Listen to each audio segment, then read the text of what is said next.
நபர்களை கண்டறிந்து அவர்களுக்கு அடிப்படை எழுத்தறிவு எண்ணறிவு, அதாவது ஒரு பேருந்துக்கு போகிறது, ஒரு பேங்கில் போயிட்டு வந்து நார்மலாகவே வந்து ஒரு சிலிப்பை ஃபில்அப் பண்ணுறது, இல்லை ஏடிஎம் கார்டை வச்சு நம்மளே பணம் எடுக்கிறது, வேறு ஒரு இடங்களில் வந்து இப்போ தவறுதலாக சில இடங்களில் பார்த்தீங்கன்னா இப்போ சமீபத்தில் கூட ஏடிஎம் கார்டில் போய்ட்டு ஒரு அம்மா என்ன பண்ணியிருக்கு, பணம் எடுத்து தர சொல்லியிருக்கு.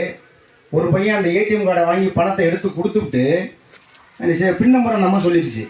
உடனே இவன் பணத்தை எடுத்து கொடுத்துட்டு இவன் ஒரு கார்டு வச்சுருந்துருக்கேன், இந்த அம்மா கார்டை இவன் பாக்கெட்டில் வச்சுக்கிட்டு இவன் ஒரு கார்டு வச்சுருந்தேன் பாருங்க, அந்த கார்டை அந்த அம்மாட்ட கொடுத்துட்டேன். இது நம்ம கார்டு தான் போகணும்னு நினச்சிக்கிட்டு அந்த அம்மா போயிடுச்சு. அதுக்கப்புறம் இவன் இந்த கார்டை வச்சுக்கிட்டு என்ன பண்ணியிருக்கான், இவன் கிட்டத்தட்ட ஒரு 6 மாதம் நிறைய பணம் இருந்திருக்காரு. இந்த பின் நம்பர் சொல்லிடுச்சு அந்த அம்மா, அதை வச்சு பணத்தை நிறையா எடுத்துட்டான். யதார்த்தமாக அந்த ஒரு 6 மாதம் கழிச்சு பேங்கில் போய் பார்க்கும் பொழுது பணமே இல்லை, டோட்டலாக காலி. அப்புறம் நீ யார்ட்டமா கொடுத்தனா அதுக்கப்புறம் கண்டுபிடிச்சி திரும்ப அந்த பையனை பிடிச்சிட்டாங்க. இப்போ சமீபத்தில் வந்த தகவல். அப்போ இது போல சின்ன சின்ன விஷயங்களில் கூட நம்ம வந்து தாய்மார்கள் நம்ம பெரியவங்க வந்து ஏமாறக்கூடிய சூழ்நிலை இருக்குது. அதனால் அடிப்படை எண்ணறிவு எழுத்தறிவு வந்து நம்ம கற்றுக்கணும் அப்படின்னு சொல்லி நமக்கு சொல்லியிருக்காங்க. அதனால் தன்னார்வலர்களை கொண்டு ஒரு அவர்களுக்கு விருப்பப்பட்ட நேரத்தில் 100 நாள் வேலை நடக்கும் இடங்களிலோ மற்ற இடங்களிலோ அதை பண்ணிக்கிட்டு இருக்காங்க.